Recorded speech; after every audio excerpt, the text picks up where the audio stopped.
Imagine a time when it was unheard of to discuss controversial topics on TV. Now picture the man who changed all that, ushering in a new era of daytime TV with just a microphone and a chair. But here's a question. Did you know that Phil Donahue's groundbreaking show almost got canceled for being too controversial? Phil Donahue didn't host a talk show. He sparked conversations that America wasn't ready to have. Donahue's legacy is one of pushing boundaries and challenging norms. He tackled taboo subjects and gave a voice to the unheard.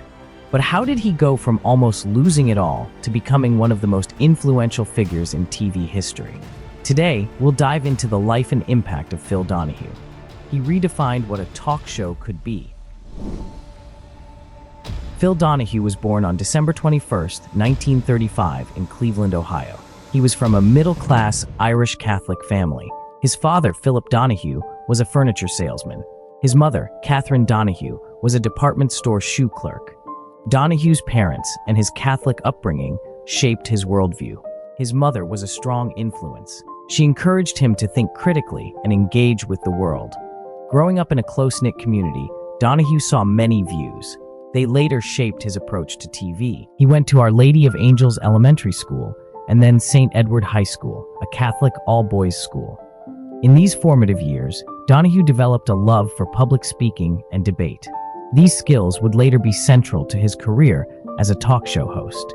Phil Donahue, the pioneering TV host who changed daytime talk shows, died on August 18, 2024 at 88. His death was confirmed by his family, who revealed that the cause of his death was a chronic illness. Donahue's legacy as a TV host is timeless. His innovative talk show still resonates with audiences worldwide. Phil Donahue was born on December 21, 1935, in Cleveland, Ohio. He was from a middle-class Irish Catholic family. His father, Philip Donahue, was a furniture salesman.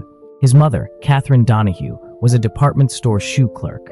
Donahue's parents and his Catholic upbringing shaped his worldview. His mother was a strong influence. She encouraged him to think critically and engage with the world. Growing up in a close-knit community, Donahue saw many views. They later shaped his approach to TV. Phil Donahue attended the University of Notre Dame. It's a top Catholic university in South Bend, Indiana. He graduated in 1957 with a Bachelor of Business Administration degree.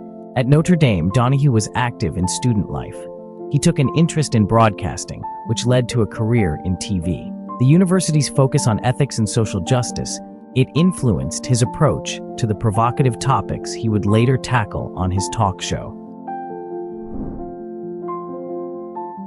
Donahue's early career was in radio and TV. There, he quickly became known as a skilled, curious journalist.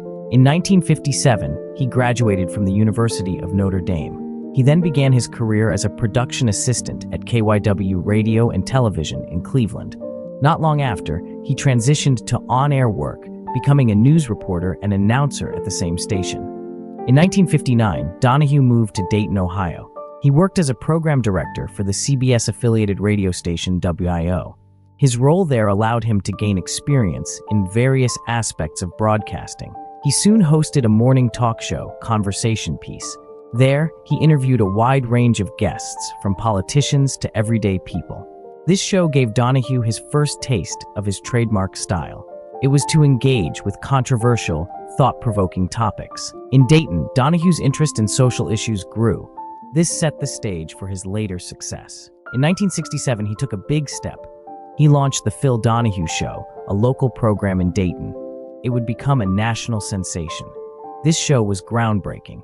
It focused on audience participation. It discussed topics often considered taboo. Phil Donahue became famous in the late 1960s and early 1970s with the success of The Phil Donahue Show. The show, which first aired in Dayton in 1967, started as a local program. It quickly gained popularity for its unique format and Donahue's bold approach to controversial topics. By 1970, the show was syndicated nationally. This made Donahue a pioneering talk show host. His show stood out. It broke from the traditional interview format. It involved the audience in the discussion. It addressed sensitive issues like women's rights, civil rights, and social justice. This approach resonated with viewers nationwide. It made Donahue a household name. It also established him as a daytime TV pioneer. By the mid-1970s, The Phil Donahue Show was a cultural phenomenon. Donahue was now one of the most influential figures in American media.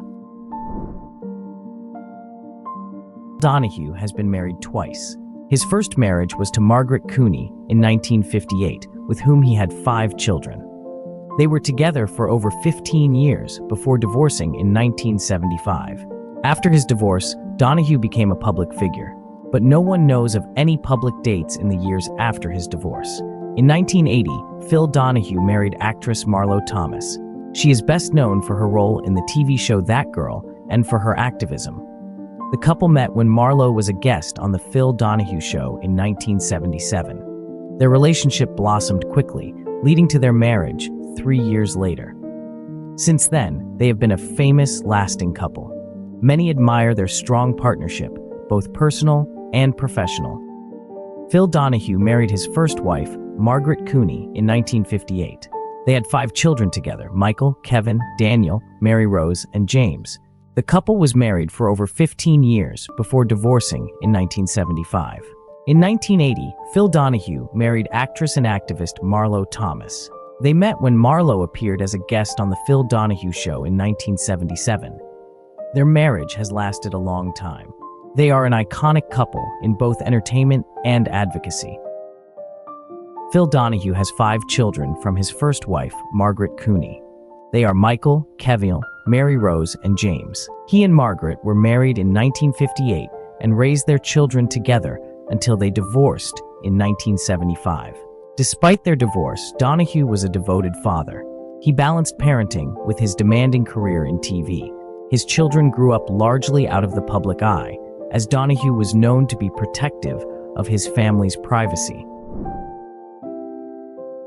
Donahue's work on The Phil Donahue Show earned him a remarkable 20 Daytime Emmy Awards, including 10 for Outstanding Talk Show Host.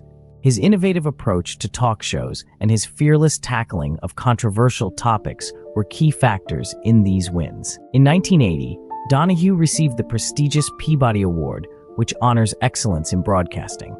The award recognized his show's impact on public discourse. It also noted its role in pioneering a new format of talk shows. In 1996, Phil Donahue received the Emmy Lifetime Achievement Award. It recognized his impact on TV and his role in shaping the talk show. In 1987, Donahue got a star on the Hollywood Walk of Fame. This made him a television icon. In 1993, Donahue was inducted into the Hall of Fame. This honored his legacy and contributions to TV history. These awards reflect Donahue's pioneering role in television. He transformed the talk show format and opened new avenues for public debate on social issues. As of 2024, Phil Donahue's net worth is estimated to be around $150 million. He amassed this wealth through his pioneering work as a television host, especially with The Phil Donahue Show. It ran for 29 years and was one of the most influential American talk shows. At the peak of his career, Donahue was one of the highest-paid TV hosts. In the mid-1990s, he earned up to $20 million a year, about $30 million today. Phil Donahue has owned several notable properties over the years. One of his most famous homes was in Westport, Connecticut, which he shared with his wife, Marlo Thomas. In 1986, they bought a 17-room home in Westport. In 1988, they expanded their estate by buying an adjacent 7-acre property. The 6.5-acre estate had a tennis court, a gym, and views of Long Island Sound. They sold the estate in 2006 for $25 million, and in 2013, they sold the neighboring property for $20 million. Besides their Connecticut estate, Donahue and Thomas owned a Manhattan apartment. It reflected their ties to New York City, where The Phil Donahue Show was filmed in its later years. There is little documented information on Phil Donahue's car collection. Donahue was a rich, famous TV figure. His public image is of a media career, social activism, and philanthropy, not luxury or cars. If he had any famous vehicles or a notable collection, it has not been noted in the public domain as part of his legacy. His later life lifestyle seems to be quite private, especially regarding luxury cars. Phil Donahue's talk show and his bold social explorations have left a lasting mark on American TV. His legacy is one of curiosity, compassion, and a relentless drive to challenge the status quo. His amazing career reminds us, conversation can change the world. Thank you for joining us in celebrating the life and legacy of a television pioneer. If you enjoyed this dive into Phil Donahue's story, please like, subscribe, and hit the bell for more content. See you in the next video.